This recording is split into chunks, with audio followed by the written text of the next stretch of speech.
বিসমিল্লাহির রহমানির রহিম। প্রিয় শিক্ষার্থীবৃন্দ, আসসালামু আলাইকুম ওয়া রাহমাতুল্লাহি ওয়া বারাকাতুহু। আশা করছি যে তোমরা সবাই ভালো আছো, সুস্থ আছো এবং নিরাপদে আছো। Good morning dear students, welcome to English class.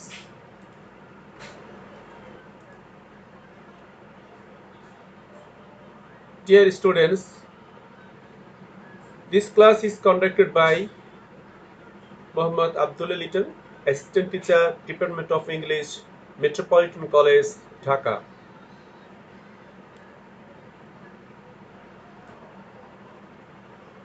Dear students, examine the difference between the sentences.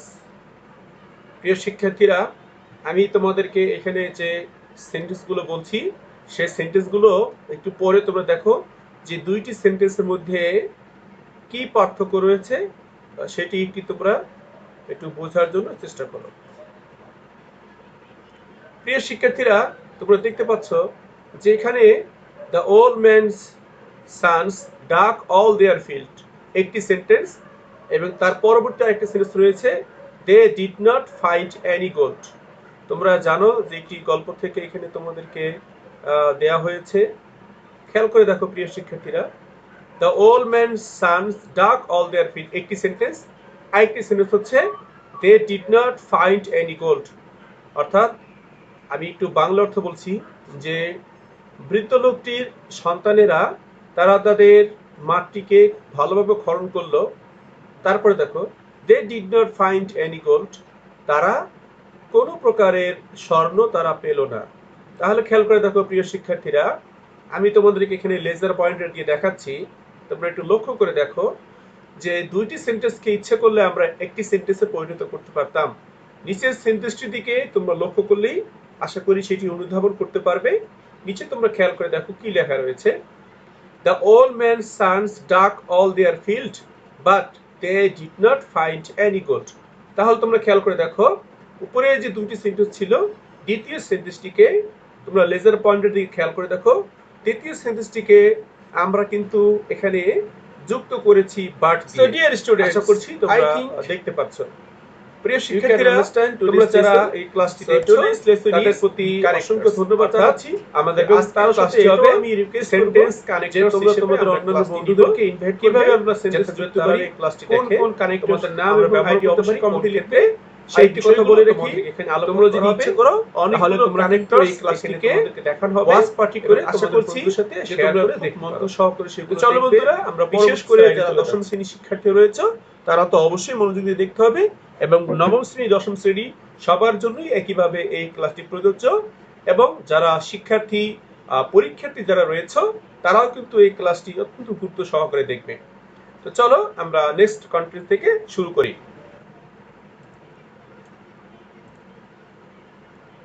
Dear students, learning objects of this class are at the end of the lesson you will be able to, অর্থাৎ আমি তোমাদেরকে বাংলায় বলছি, আমাদের learning objects আমাদের শেখার উদ্দেশ্যগুলো সেগুলো আমি তোমাদেরকে ভালো করে বলছি, তোমরা একটু খেয়াল করে দেখো। Tell the meaning and write the uses of connectors, আমরা কিছু কানেক্টরস অর্থ এবং সেগুলোর ব্যবহার জানতে পারবো। অ্যাপ্লাই কানেক্টরস ইন সেন্টেন্সেস, সেই কানেক্টরস গুলো আমরা কিভাবে সেন্টেন্সে ব্যবহার করতে পারি সেটা দেখবো। Fill in the blanks using connectors in sentences, এবং শূন্যস্থান যদি থাকে তাহলে কিভাবে শূন্যস্থানগুলো আমরা কানেক্টরস ব্যবহার করে শিখবো সেটাও কিন্তু আমরা এখানে দেখে নিব এবং শিখে নিব। প্রিয় শিক্ষার্থীরা, তোমরা জানো যে তোমাদের ইংলিশ সেকেন্ড পেপার 10 নম্বর যে প্রশ্নটা থাকে ইউজিং সেন্টেন্স কানেক্টরস, তো এখানে কিন্তু সেটি তোমাদেরকে শেখানো হচ্ছে। আশা করি তোমরা মনোযোগ সহকারে ভিডিওটি দেখবে, ভিডিওটি তোমরা বারবার দেখবে আর তোমরা খুব প্রেজেন্ট দিয়ে চলে যাবে না। শিক্ষার্থী বন্ধুরা, খুব খেয়াল করে দেখো, লিস্ট অফ লিঙ্কার্স আর লিঙ্কিং ওয়ার্ডস, তোমাদেরকে লিঙ্কার্স বা লিঙ্কিং ওয়ার্ডস এখানে দেখানো হচ্ছে। তোমরা এগুলো খুব ভালো করে খেয়াল করে দেখবে। উপরে নিয়মটি দেয়া থাকবে যে আমরা কোন কোন ক্ষেত্রে এই সমস্ত লিঙ্কার্স বা কানেক্টরস গুলো ব্যবহার করব, এবং পরবর্তীতে আমরা চেষ্টা করব কিছু এক্সাম্পল দিয়ে সেগুলোকে দেওয়ার জন্য। তোমরা যারা ইতিমধ্যে ক্লাসটি দেখছো তাদেরকে অসংখ্য ধন্যবাদ জানাচ্ছি। তোমরা তোমাদের বন্ধুদেরকে ইনভাইট করো এই ক্লাসটি দেখার জন্য। প্রিয় শিক্ষার্থীরা, তোমরা খেয়াল করো, to indicate the sequence, continuity or series, অর্থাৎ কোনো একটি ঘটনা প্রবাহমান রয়েছে, সেক্ষেত্রে সেটিকে চালিয়ে নেওয়ার জন্য, অর্থাৎ আমরা এক অংশ থেকে আরেক অংশে যখন যাই তখন বিভিন্ন শব্দ দিয়ে আমরা সেই সেন্টেন্সগুলোর সাথে আরেকটা সেন্টেন্সকে অ্যাড করে ধারাবাহিকভাবে আমরা যাই। তোমরা জানো যে আমরা বিভিন্ন অনুষ্ঠানাদি যখন আমরা দেখি, বিশেষ করে যখন আমরা ক্রিকেটের ধারাভাষ্য দেখি, তো তখন কিন্তু আমরা এই ধরনের শব্দ আমরা ব্যবহার দেখতে পাই। এছাড়াও বিভিন্ন অংশে আমরা শব্দের ব্যবহারগুলো দেখে থাকি। তো আশা করছি যে তোমরা সেগুলো মনোযোগ সহকারে, গুরুত্ব সহকারে দেখবে। দেখো, আমরা কখনো কখনো এই সেন্সগুলো ব্যবহার করে থাকি, এই কথাগুলো ব্যবহার করে থাকি লিঙ্কিং ওয়ার্ডস বা connectors, first, firstly, at first, in the first place, অর্থাৎ যখন শুরুর দিকে আমরা ব্যবহার করে থাকি এইভাবে আমরা ব্যবহার করতে পারি। At the beginning, in the beginning, at the beginning, এই শব্দগুলো দিয়ে আমরা মূলত প্রথম দিকের সেন্টেন্সের শুরুর দিকে বা কোনো প্যাসেজের শুরুর দিকে এই কথাগুলো আমরা বলি। পরবর্তী পর্যায়ে যখন আমরা লিখি, এগুলা কোনো কম্পোজিশন হতে পারে বা প্যাসেজ, যখন আমরা কোনো লিখি, আর্টিকেল লিখি, অর্থাৎ প্যারাগ্রাফ লিখি, তখন কিন্তু আমরা ব্যবহার করে থাকি। দেখো তারপরে কি লিখছি, second, secondly, third, thirdly, fourth, fourthly, fifth, fifthly, এভাবে। এরপর দেখো, আমরা দুইটি অংশের মাঝে ব্যবহার করে থাকি in between, in the middle of. আবার সেন্টেন্স শেষ ক্ষেত্রে, অর্থাৎ যখন আমরা কোনো একটি আর্টিকেল বা কোনো একটি প্যারাগ্রাফ লেখার শেষের দিকে চলে যাই, তখন কিন্তু আমরা এই ধরনের কথাগুলো ব্যবহার করে থাকি। ইন দ্য এন্ড অথবা at the end, lastly, at last, finally, to sum up, in conclusion, to conclude, অর্থাৎ যখন আমরা শেষ পর্যায়ে চলে যাই তখন আমরা এইভাবে শেষ করি। এরপর দেখো, আমরা এগুলো ব্যবহার করতে পারি নেক্সট, আফটারওয়ার্ডস, আফটার, দ্যাট, দেন, এই শব্দগুলো দিয়েও কিন্তু আমরা সিকোয়েন্স বা কন্টিনিউটি বোঝানোর জন্য আমরা ব্যবহার করে থাকি। তো প্রিয় শিক্ষার্থীরা, দেখা যাক, আমরা এখানে একটি এক্সাম্পল দিয়েছি, তোমরা খুব লক্ষ্য করে দেখো যে আমরা কিভাবে সেটিকে দিচ্ছি। দেখো প্রিয় শিক্ষার্থীরা, I will be very busy today, আজ আমি খুব ব্যস্ত থাকবো। At first I had to go to the bank to draw some money, সর্বপ্রথম আমাকে একটি ব্যাংকে যেতে হবে কিছু টাকা উঠানোর জন্য। Then I will pay the school fees, তারপরে আমি স্কুলের বেতন পরিশোধ করব। After that, এবং তারপরে I need to go to the market to buy some apples, তারপরে আমাকে বাজারে যেতে হবে কিছু আপেল কেনার জন্য। তো প্রিয় শিক্ষার্থীরা, খেয়াল করে দেখো, এই যে আমরা যে লাল রং দিয়ে এখানে চিহ্নিত করেছি, এগুলি হচ্ছে কানেক্টরস, উপরে যেগুলো দেওয়া হয়েছে এখানে আমরা ব্যবহার করে এক্সাম্পলগুলো তোমাদেরকে দিয়েছি যাতে করে তোমরা বুঝতে পারো। তো আশা করছি যে তোমরা এগুলো ভালো করে বুঝতে পারছো। তোমরা ভিডিওগুলো বারবার দেখবে, তাহলে তোমাদের যে সমস্যা আশা করি সেগুলো ক্লিয়ার হয়ে যাবে।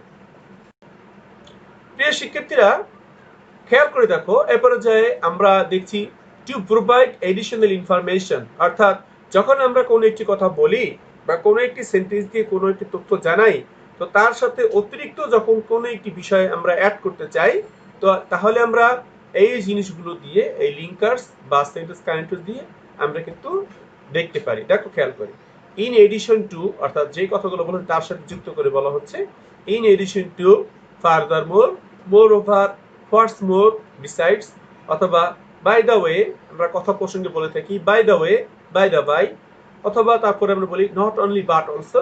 তাহলে দেখো খেয়াল করে, এই শব্দগুলো আমরা এডিশনাল ইনফরমেশন হিসেবে যখন আমরা কোনো কথা অ্যাড করি কোনো সেন্টেন্স বলার পরে, তাহলে আমরা এগুলো দিয়ে যোগ করে বলে থাকি।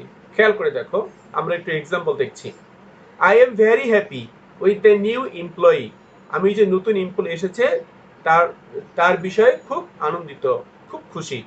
He is not only clever but also efficient, তিনি একজন চতুর ব্যক্তি নন, বরং তিনি একজন দক্ষ ব্যক্তি।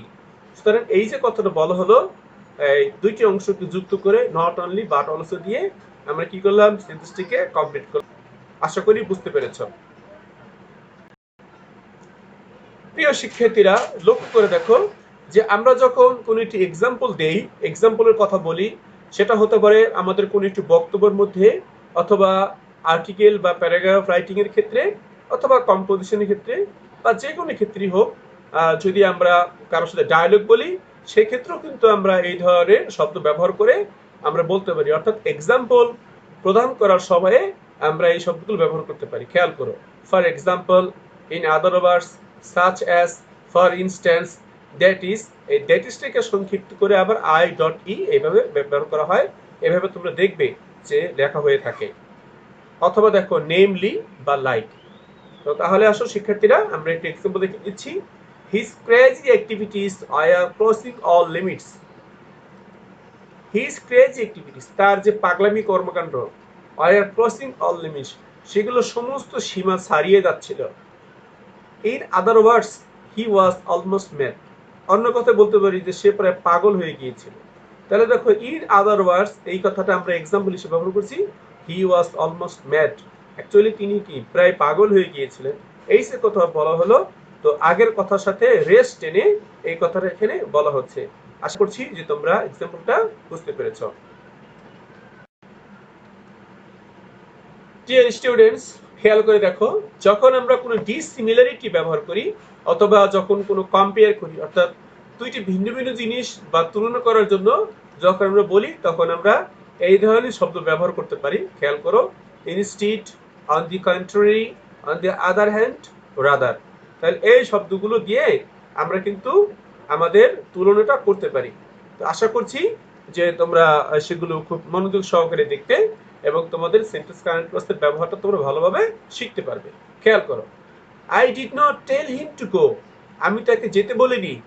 On the contrary, I tried to persuade him to stay. অপরপক্ষে, বরঞ্চ, দেখো অন দ্য কন্ট্রির অর্থটা আমি বলে দিচ্ছি। অন দ্য কন্ট্রি অপরপক্ষে, বরঞ্চ, বরঞ্চ এর পরিবর্তে কি করেছিলাম, I tried to persuade him to stay, বরং আমি তাকে চেষ্টা করেছিলাম, পারসুয়েড মানে প্ররোচিত করার চেষ্টা করেছিলাম বা প্ররোচিত করেছিলাম, টু স্টে, তাকে থাকার জন্য। তাহলে দেখো আমরা কি করলাম, এই কথার সাথে এই কথাটার তুলনা করার জন্য অন দ্য কন্ট্রারি এই কথাটা ব্যবহার করেছিলাম। মানে আমি যে তাকে যেতে বলিনি, বরঞ্চ চেষ্টা করেছিলাম যে যাতে করে সে থাকে। তাহলে প্রিয় শিক্ষার্থীরা, তোমরা আশা করি দেখতে পাচ্ছ যে আমরা কিভাবে কারেন্ট ক্লজ ব্যবহার করে আমরা এক্সাম্পলগুলো এখানে দিচ্ছি। সুতরাং তোমরা অত্যন্ত মনোযোগ সহকারে এগুলো দেখবে। শিক্ষার্থীরা একটু দেখো, পূর্বে আমরা যে দেখেছিলাম যে ডিসিমিলারিটি, অর্থাৎ দুইটি ক্ষেত্রে যদি ভিন্নতা বোঝায় তাহলে আমরা কিভাবে সেন্টেন্সগুলোকে কমপ্লিট করব। এক্ষেত্রে আমরা দেখব যে সিমিলারিটি, অর্থাৎ যদি একই রকম বা একতা অথবা যদি সাদৃশ্যপূর্ণ কোনো কিছু বোঝায় তাহলে সেই সেন্টেন্সগুলোকে আমরা কিভাবে কমপ্লিট করব, চলো দেখে নেওয়া যাক। দেখো আমরা এখানে এই শব্দগুলো ব্যবহার করতে পারি সিমিলারিটি বোঝানোর জন্য: more, most, as, less, least, in the same way, similarly, in a similar manner. তাহলে খেয়াল করে দেখো, আমরা একটু এক্সাম্পল দিচ্ছি। Rahim was the victim of a confidence trick, Tushar was tricked in the same way. তাহলে দেখো প্রিয় শিক্ষার্থীরা, খেয়াল করে যে দুইটি সেন্টেন্স আমরা বলেছি, Rahim was the victim of a confidence trick. তাহলে এখানে রহিম ভিকটিম ছিল কনফিডেন্স ট্রিক, অর্থাৎ একটি আত্মবিশ্বাসের একটি বিষয়, একটি বুদ্ধিতে, একটি কৌশলে সে আসলে হেরে গিয়েছিল। Tushar was tricked in the same way, তুষারে কিন্তু একইভাবেই তার সাথে ঘটনাটা ঘটেছিল।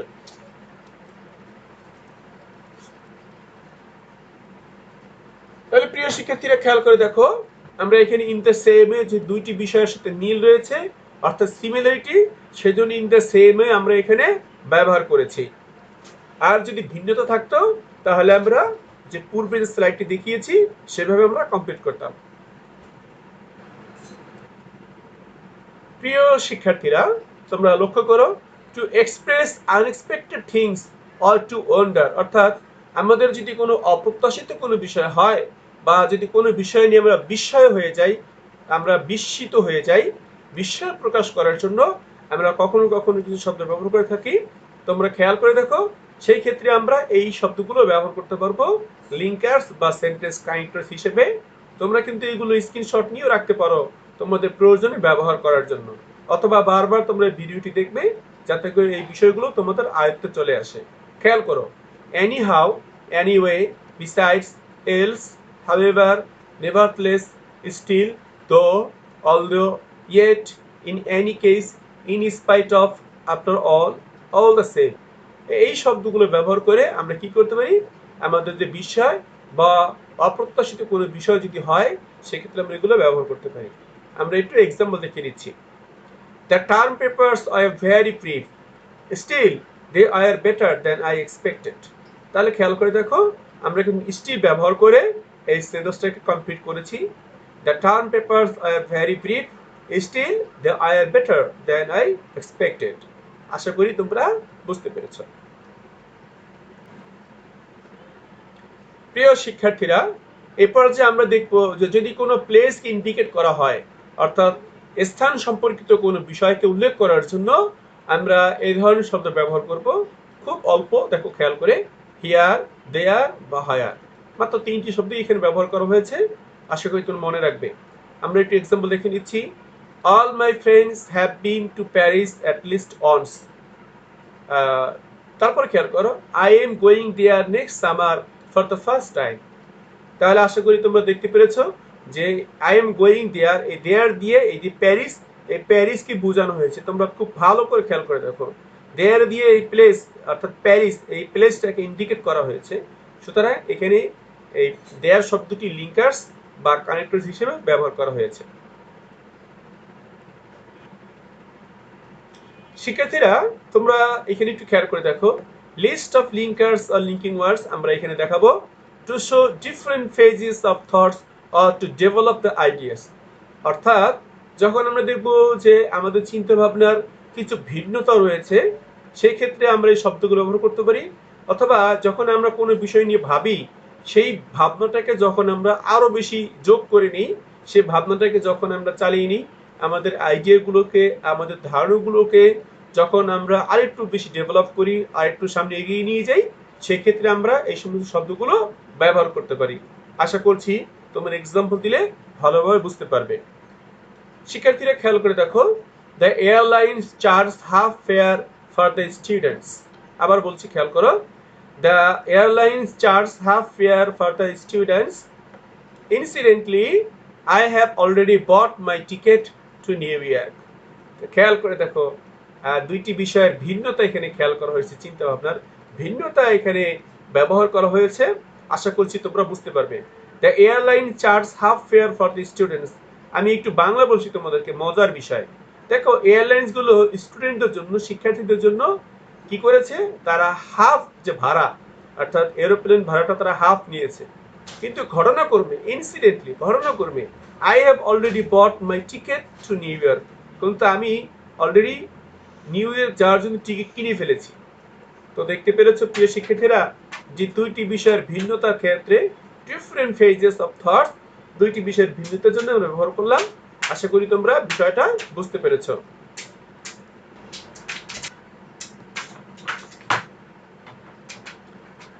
প্রিয় শিক্ষার্থীরা, এবার খেয়াল করে দেখো, to show the details or summary of a unit। অর্থাৎ যখন আমরা কোনো একটি বিষয়ে শেষের দিকে চলে যাই, তাহলে আমরা আর্টিকেল লেখার ক্ষেত্রে, প্যাসেজ লেখার ক্ষেত্রে, অথবা কোনো কম্পোজিশন করার জন্য বা কোনো বক্তব্য প্রদান করার জন্য যখন আমরা বক্তব্য দেই, তো শেষ পর্যায়ে গিয়ে আমরা এই কথাগুলো বলতে পারি। দেখো খেয়াল করে, in brief, in all, to sum up, to summarise, in short, on the whole, এগুলো আমরা ব্যবহার করে থাকি। প্রিয় শিক্ষার্থীরা দেখো, to apposition, indicating words or expressing and to explain. দেখো, কোনো শব্দ বা কোনো বিষয় যখন আমরা উল্লেখ করি, তো সেই বিষয়টিকে যখন পরবর্তীতে আবার উল্লেখ করতে হয়, তাহলে আমরা এগুলো ব্যবহার করতে পারি। দেখো খেয়াল করে, that is to say, that is, namely, to wit, in other words, as follows, for example, for instance, that is to say. এগুলো এক্সাম্পল দেওয়ার জন্য, এক্সপ্লেইন করার জন্য আমরা ব্যবহার করে থাকি।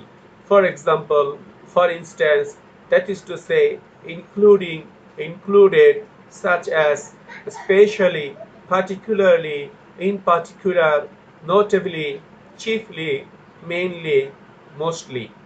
এই শব্দগুলো দিয়ে আমরা কি করতে পারি, কোনো একটা এক্সপ্রেশন বা কোনো একটা এক্সপ্লেইন আমরা করার জন্য এক্সাম্পল হিসেবে আমরা এগুলোকে ব্যবহার করতে পারি। আশা করি তোমরা শব্দগুলো শিখে নিবে এবং তোমরা সেগুলোকে কাজে লাগাবে। প্রিয় শিক্ষার্থীরা, আমরা একেবারেই শেষের দিকে চলে আসছি। তোমরা একটু লক্ষ্য করে দেখো, to indicate something which is said before. দেখো, যখন আমরা কোনো কথা বলি তো সেই কথাটাকে আবার উল্লেখ করার জন্য, সেই কথাটাকে আবার মেনশন করার জন্য, পুনরায় বলার জন্য আমরা কিছু শব্দ ব্যবহার করে থাকি। তোমরা দেখতে পাচ্ছ এখানে আমরা যেগুলো বলি, যেমন ধরো consequently, hence, so therefore, so অথবা দেয়ারফর যে কোনো একটা, এখানে কমা হবে, দাস, অ্যাজ এ রেজাল্ট। এই শব্দগুলো আমরা ব্যবহার করে থাকি এবং এর মাধ্যমে আমরা কি করতে পারি, পূর্বোক্ত অর্থাৎ যেগুলো বলা হয়েছে সেগুলোকে আমরা মেনশন করি। খেয়াল করে দেখো, they do not use it over weekend. তারা কিন্তু এক সপ্তাহ যাবত এগুলো তারা ব্যবহার করে আসছে না। So you can borrow it if you want to. তাহলে দেখো, এই সুতরাং যে শব্দ ব্যবহার করেছে, সো ব্যবহার করা হয়েছে, এর মানে এর যে আগের অংশ রয়েছে সেই অংশকে ইন্ডিকেট করার জন্যই কিন্তু বলা হচ্ছে। So you can borrow it if you want to.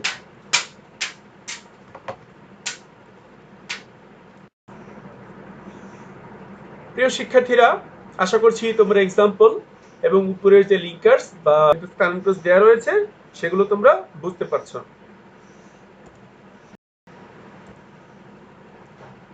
প্রিয় শিক্ষার্থীরা, এতক্ষণ পর্যন্ত তোমরা ক্লাসটি দেখেছো এবং মনোযোগ সহকারে দেখেছো। আশা করি তোমরা বুঝতে পেরেছো। তোমাদের সবাইকে অসংখ্য ধন্যবাদ এই ক্লাসটি দেখার জন্য। আশা করছি যে তোমরা এই ক্লাসটা বারবার করে দেখবে, তাহলে তোমাদের যে জড়তা রয়েছে, তোমাদের সমস্যা রয়েছে, সেই সমস্যাগুলো দূর হয়ে যাবে এবং তোমরা বোর্ড কোশ্চেনগুলো এবং তোমাদের যে মডেল কোশ্চেন রয়েছে বইতে, সেখান থেকে তোমরা প্র্যাকটিস করবে। প্র্যাকটিস করার সময় তোমরা এই বিষয়গুলো খেয়াল করবে। আশা করছি যে তোমরা সেগুলো অবশ্যই পারবে। তোমাদেরকে অসংখ্য ধন্যবাদ জানিয়ে আমাদের ক্লাসটা আজকে শেষ করছি। সবাই ভালো থেকো, সুস্থ থেকো। আল্লাহ হাফেজ।